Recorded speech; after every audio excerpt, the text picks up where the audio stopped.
बोलिए गौ माता की। अच्छा लगा थोड़ा बहुत।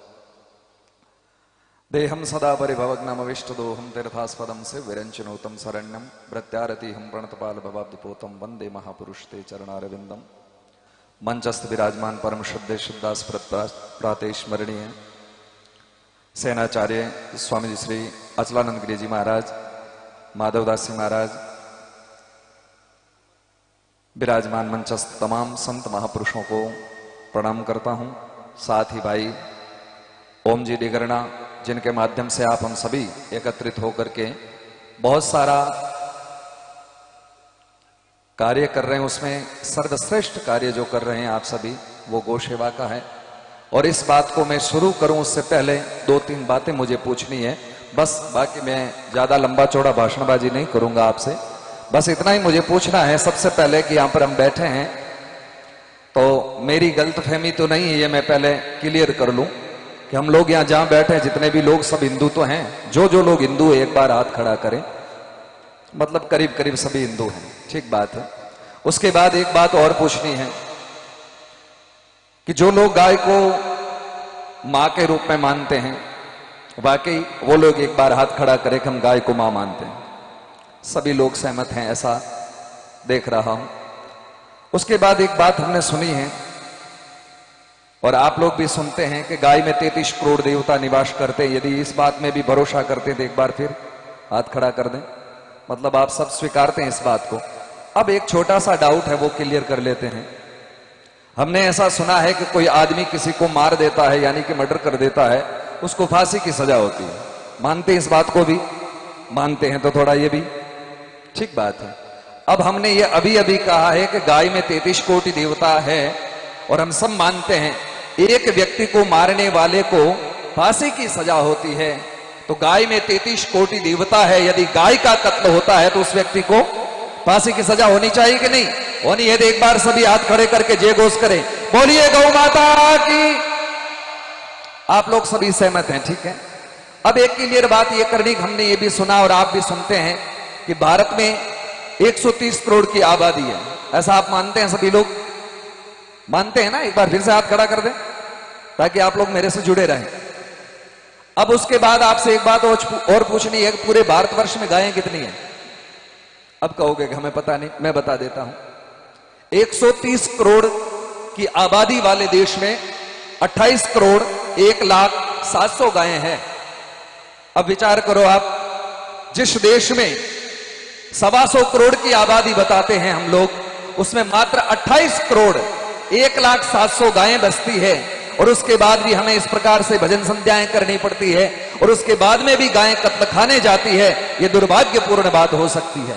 मैं निवेदन आप लोगों से यह करना चाहता हूं, जिस राष्ट्र में हम रह रहे हैं, जी रहे हैं, यह सबसे बड़ी बात है जहां पर साक्षात परमात्मा इस धरती पर आकर के जन्म लेता है। 33 कोटि देवता गाय में निवास करते हैं। गंगा स्वर्ग छोड़ करके इस धरती पर आती है, सभी महापुरुष इस धरती पर आते हैं। उस देश में यदि गाय कटती है, यह दुर्भाग्यपूर्ण बात है।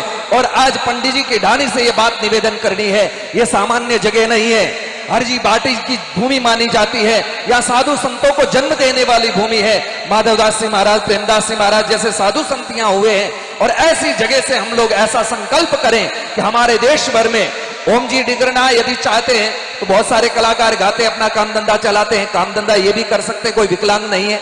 लेकिन गाय का काम करना इन्होंने अपने हिसाब से पक्का किया कि हो सकता है कि माध्यम में बनूं और भारत की सारी गायें सुरक्षित हो जाए। तो आप सभी लोग जानते हैं इस बात से कि उनको निजी कोई स्वार्थ नहीं है, लेकिन गौ माता की रक्षा होगी। और यदि गाय राष्ट्र माता हो सकती थी, हमारे लिए सबसे बड़ी उपलब्धि है। आप हमें सब लोग इस कार्य में सहमत होंगे, साथ मिलकर के ये कार्य करेंगे, ये मेरी एक अपेक्षा है। ज्यादा कुछ नहीं कह करके एक छोटी सी बात जरूर निवेदन करूंगा और वो करके मैं तुरंत बैठ जाऊंगा बिगर किसी औपचारिकता के। मुझे ये निवेदन करना है कि जिस गाय के बारे में हम चर्चा कर रहे हैं, वर्तमान में बहुत सारी बीमारियां आ रही, जिसमें एक बीमारी कैंसर की बहुत ज्यादा फैलती है। वो कहां से आई आप लोगों को पता है? वो हम लोगों की तरफ से आई है, हम सब लोगों ने बांटी। अब आई कैसे है ये थोड़ा सा आप लोग सुन ले।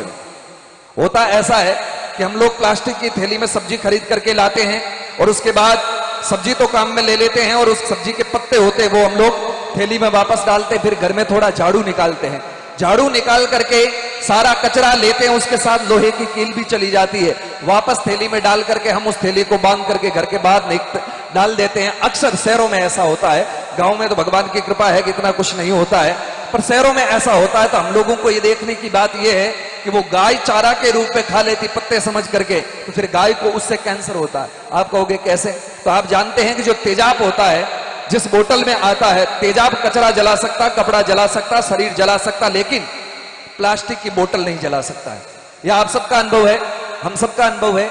इसलिए मुझे निवेदन यह करना है कि गाय के पेट में जाने के बाद वो पॉलीथीन की थैली और लोहा दोनों काम करता, गाय को होता है कैंसर। और गाय को कैंसर होने के बाद गाय का दूध निकालते हैं और चाय बनाते हैं तो वो कैंसर आता हम सभी में, और सब लोगों को ये बीमारी विपरीत होती है। ये बहुत एक वैज्ञानिक तर्क है, आप इस विषय को समझ सकते हैं। तो मेरा निवेदन यह है कि हम सभी लोग पॉलीथीन गाय तक नहीं जाने देंगे, इस विषय पर पूर्ण ध्यान देंगे।